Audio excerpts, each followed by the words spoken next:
नमस्कार मित्रों। द स्वदेश में आपका स्वागत है। 6 और 7 जुलाई रियो डी जेनेरियो ब्राजील, वहां पर है ब्रिक्स की समिट। लेकिन जो खबरें आ रही हैं, इन खबरों के अनुसार चीन के राष्ट्रपति सी जिनपिंग वहां जाने वाले हैं नहीं।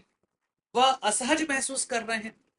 खबर तो यह है कि भाई, जो उनका प्रोग्राम है उसके अनुसार 6 और 7 जुलाई का समय सूट नहीं कर रहा है। लेकिन हर कोई जानता है जिस तरीके से इस बार वहां पर भारत को ट्रीटमेंट मिल रहा है, इससे चीन थोड़ा सा नाराज चल रहा है।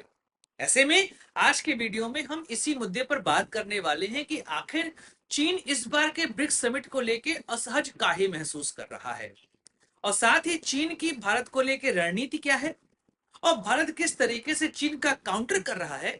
इन दोनों विषयों पर बात करना आवश्यक है। चलिए शुरुआत करते हैं भारत और चीन के संबंध से। हम ये जानते हैं कि भारत और चीन लगभग एक ही समय आजाद हुए थे।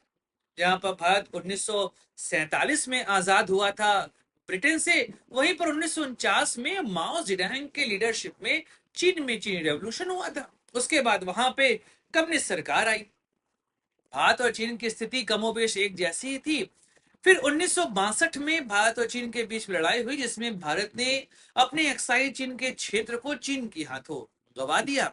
और शायद उसी की वजह से भारतीय प्रधानमंत्री जवाहरलाल नेहरू को वह झटका लगा कि वह बहुत लंबी फिर अपनी आयु जी नहीं पाए, और हार्ट अटैक से 1964 में उनकी मृत्यु जाती, क्योंकि वह हिंदी चीनी भाई भाई का नारा लेकर चल रहे थे, और चीन ने जिस तरीके से भारत को धोखा दिया, वह उस बात को सह नहीं पाए थे।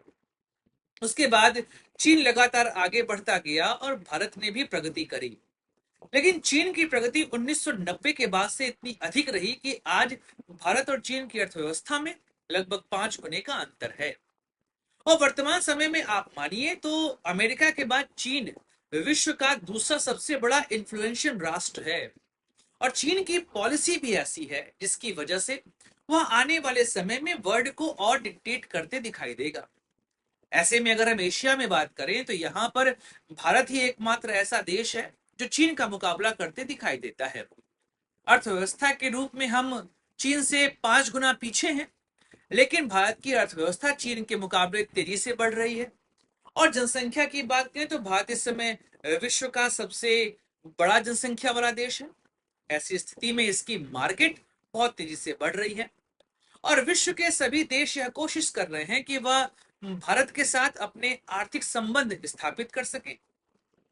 चीन कितनी भी कोशिश करता है, पर वह डायरेक्टली भारत के साथ यहां पर भिड़ने का प्रयास नहीं करता, क्योंकि उसकी मार्केट के लिए भारत बहुत आवश्यक है। और सेम चीज भारत के लिए भी कही जा सकती है। तो भारत और चीन ऐसे पड़ोसी हैं जो फिलहाल एक दूसरे को पसंद नहीं करते हैं, लेकिन साथ रहना आवश्यक है और साथ चलना भी आवश्यक है। इसीलिए इनडायरेक्टली फॉर्म में एक दूसरे को इफेक्ट देते जरूर दिखाई देते हैं। लेकिन चीन चूंकि भारत से अर्थव्यवस्था में बड़ा देश है और क्षेत्रफल के आधार पर भी भारत से लगभग वो दुगना देश है, तो ऐसी स्थिति में उसके पास रिसोर्सेज भी ज्यादा हैं। तो चीन की कोशिश यही है कि वो भारत को घेरने का प्रयास करे। तो भारत भी उसका काउंटर करता है। पहले हम चीन की स्ट्रेटजी को समझ लेते हैं कि वो भारत को किस तरीके से घेरने की कोशिश कर रहा है। उसके बाद हम ब्रिक्स पर आएंगे, और फिर उस इशू पर आएंगे जहां पर चीन क्यों इस बार ब्रिक्स में नहीं जाने के विषय में सोच रहा है। वैसे चीन नहीं कहूंगा, जिनपिंग के बारे में यहाँ बात करेंगे हम लोग। तो चीन की कुछ पॉलिसीज हैं, जिसमें हम पहले बात कर लेते हैं बीआरआई की, सीपेक की, स्ट्रिंग ऑफ पर्ल की। इन 3 विषयों पर बात करते हैं, जिससे आपको पूरी स्थिति समझ में आएगी।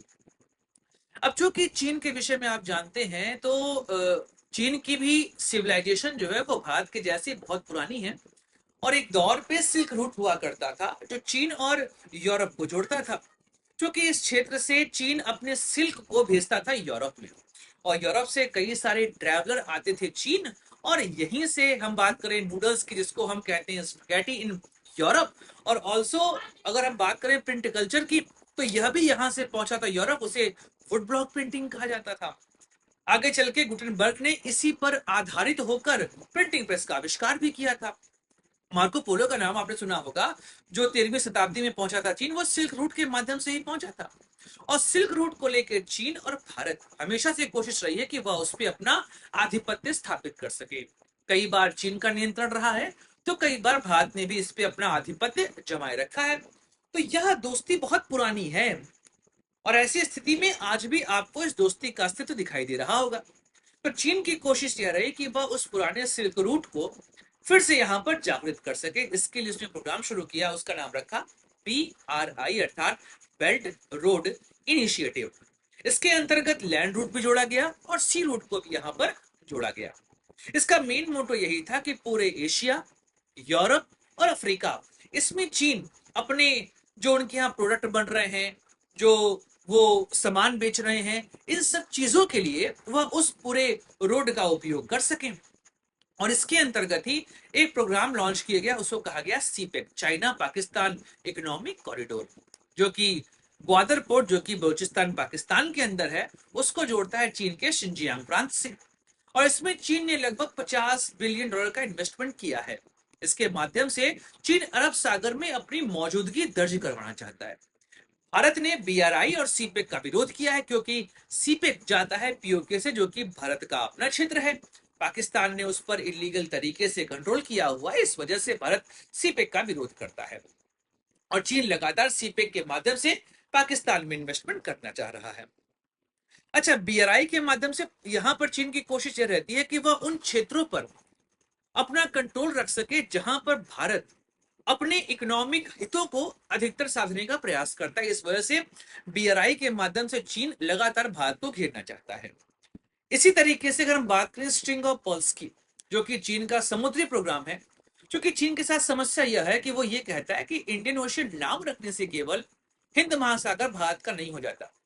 क्योंकि पूरा विश्व जानता है कि इंडियन ओशियन में जो भी देश आते हैं, वह देश जो कोस्टल बाउंड्री उनके पास है, वह कोस्टल बाउंड्री की लेंथ भारत से बहुत ही कम है।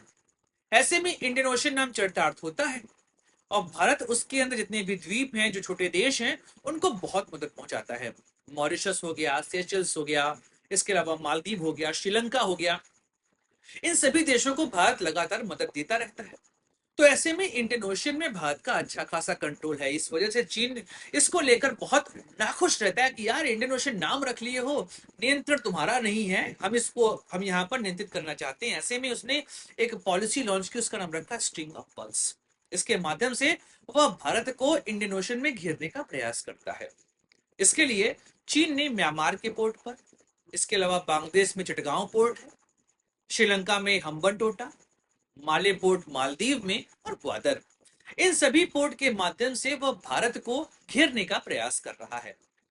तो भारत ने भी इसकी स्ट्रेटजी निकाली है। चूंकि चीन ने BRI, सीपेक और स्ट्रिंग ऑफ पर्ल्स इसके सहारे भारत को घेरने की कोशिश की, तो भारत ने भी इसकी काट निकाली है। जैसे अगर हम ग्वादर पोर्ट के समानांतर देखें, तो ईरान में चाबहार पोर्ट है, जिस पर भारत ने लगभग $3 बिलियन का इन्वेस्टमेंट किया हुआ है। ऐसे में उस चाबहार पोर्ट के माध्यम से भारत एंट्री करना चाहता है, कहां पर? सेंट्रल एशिया में। तुर्कमेनिस्तान, किर्गिस्तान, यहाँ पर तजाकिस्तान हो गया, अफगानिस्तान हो गया, अर्मेनिया हो गया, इन सब देशों में भारत जो है वो इन्वेस्टमेंट करना चाहता है। और इसके लिए दो ही रास्ते हैं, या तो पाकिस्तान के थ्रू जाए, या तो चाबहार पोर्ट के थ्रू।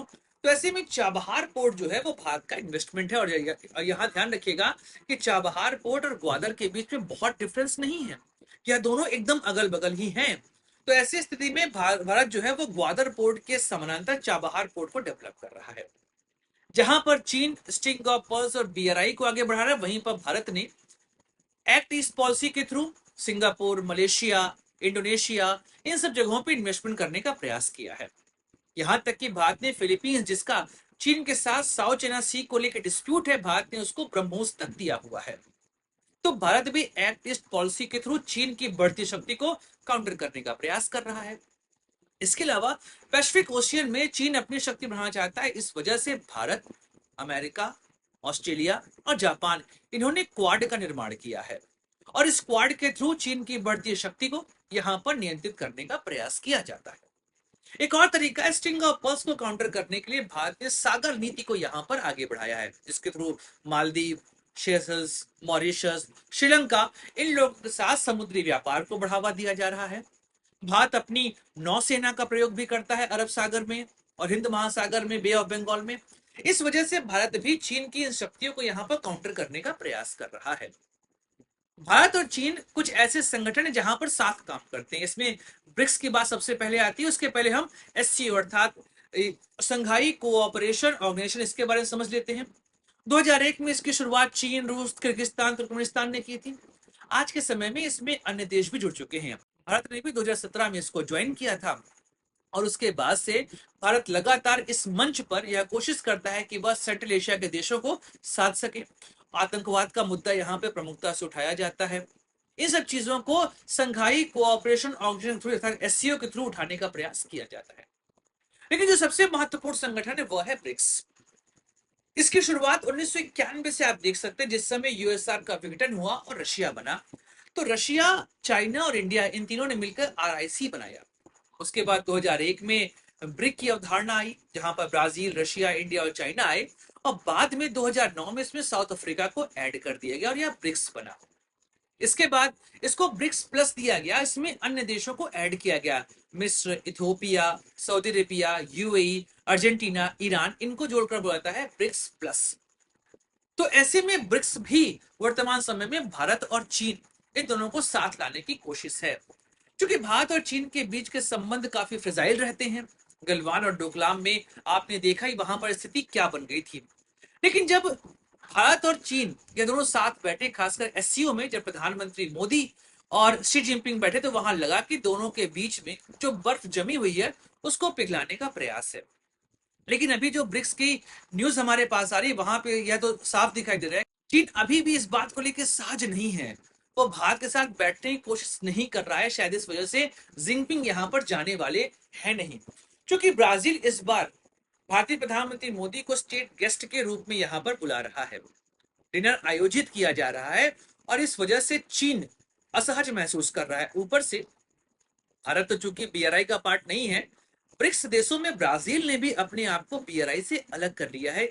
यह भी चीन को असहज कर रहा है।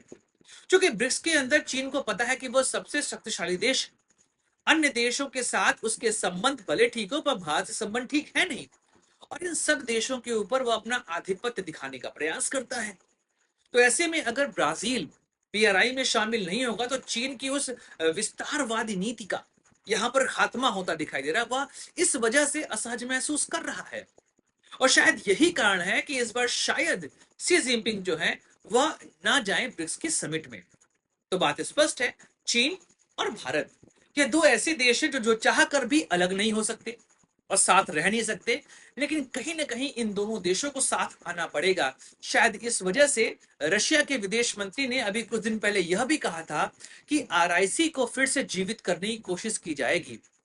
रूस जो है वो चीन और भारत के बीच में ब्रिज का काम करेगा, दोनों देशों को पास लाएगा, उनके प्रॉब्लम्स को सॉल्व करेगा और फिर जाकर एशिया में हम एक अच्छी अर्थव्यवस्था के रूप में आगे बढ़ सकते हैं। और साथ ही United Nation, World Bank, IMF और अमेरिका, इनकी बढ़ती शक्ति को यहां पर काउंटर किया जा सकता है। जैसे भारत, चीन, रूस, उसके अलावा ब्राजील और साउथ अफ्रीका, यह मिलकर न्यू डेवलपमेंट बैंक बनाए थे, जिसका मेन मोटो था वर्ल्ड बैंक और एडीबी की बढ़ती पावर को कर्टल करना। इसके अलावा जो काम आईएमएफ करता है वह काम ब्रिक्स भी करना चाहता है। तो मतलब साफ है, ब्रिक्स अगर साथ में आया, चीन और भारत साथ आए, तो सीधे तौर पर विश्व में जो पश्चिमी शक्तियां हैं उनको काउंटर करने में एशिया को काफी मदद मिलेगी। लेकिन क्या यह दोनों देश साथ आएंगे? क्योंकि ब्रिक्स जो कि विश्व की लगभग 40% जनसंख्या को होल्ड करता है, 30% यहाँ पर जीडीपी को होल्ड करता है। इसके अलावा ट्रेड में भी यह दोनों, यह पूरा ब्रिक्स जो ग्रुप है वो काफी अग्रणी है पूरे विश्व में। तो अब समय बताएगा कि चीन और भारत किस तरीके से आगे बढ़ेंगे। वैसे साथ आगे बढ़े तो फिर अमेरिका की बढ़ती शक्ति को इजिली यहाँ पर काउंटर किया जा सकता है। दोस्तों वीडियो समाप्त करते हैं, मिलेंगे अगले वीडियो में, चर्चा करेंगे किसी और मुद्दे की। अपने दोस्त सुधांशु को दीजिए इजाजत। Like share subscribe to channel.